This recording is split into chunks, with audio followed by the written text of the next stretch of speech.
दिल्ली में एक खास वेबिनार का आयोजन किया गया जिसमें बताया गया कि शैडो बैंकिंग फाइनेंशियल सिस्टम का एक जरूरी हिस्सा है।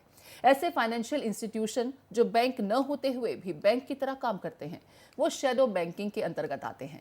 ये डिपॉजिट राशि लेते हैं और कर्ज भी देते हैं, लेकिन शैडो बैंकिंग को विनियमित यानी रेगुलेट करने के लिए कितनी जरूरत है, इसी मुद्दे को लेकर के foundation for economic growth and welfare ने वेबिनार का आयोजन किया था। शैडो बैंकिंग पर आधारित एग्रो फाउंडेशन के वेबिनार में इसके चीफ एग्जीक्यूटिव चरण सिंह, नीति आयोग के member doctor Arvind Virmani, reserve bank के पूर्व डिप्टी गवर्नर श्यामला गोपीनाथ, वित्त मंत्रालय से retired additional secretary Dakshita Das और पिसालो डिजिटल लिमिटेड के एमडी सुनील अग्रवाल ने हिस्सा लिया। वेबिनार में श्यामला गोपीनाथ ने कहा कि बैंकिंग के टफ और नॉन प्रॉफिटेबल होते जा रहे सिस्टम की वजह के चलते शैडो बैंकिंग की तरफ लोग चले जाते हैं, लेकिन वहीं शैडो बैंकिंग गैर रेगुलेटेड है, जिससे पारदर्शिता की कमी, कम लाभ और स्टेबिलिटी का जोखिम बना रहता है। Large amounts into private funds and could be at risk of unexpected losses.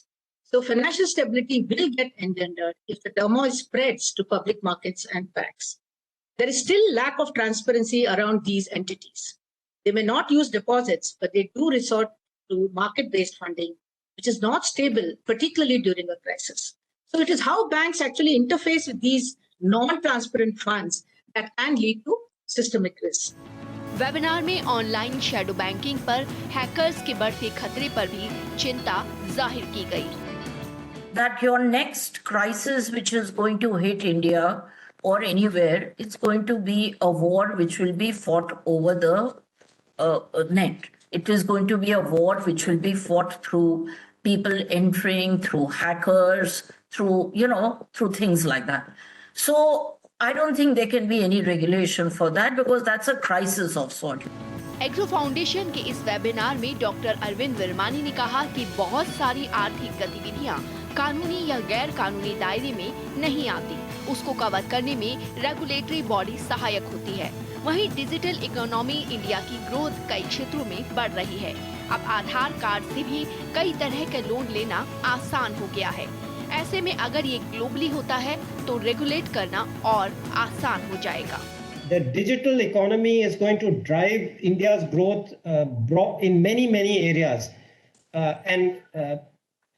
Of course, Mr. Agarwal mentioned fintech, but the ideas which are basically information processing, we are having new systems. You mentioned UID, Aadhaar, other ways we are generating information from all over the place. And really, the digital economy is the use of information. It's all about information. So. देश के लिए मजबूत shadow banking system जरूरी है, क्योंकि ये उन्हें कर्ज देते हैं जिन्हें आमतौर पर बैंक नहीं देता, लेकिन वहीं इसके साथ लिक्विडिटी रिस्क, विनियामक मध्यस्थता यानी रेगुलेटरी आर्बिट्रेज जैसे कई जोखिम भी हैं। भारत एक्सप्रेस के लिए कोमल शर्मा।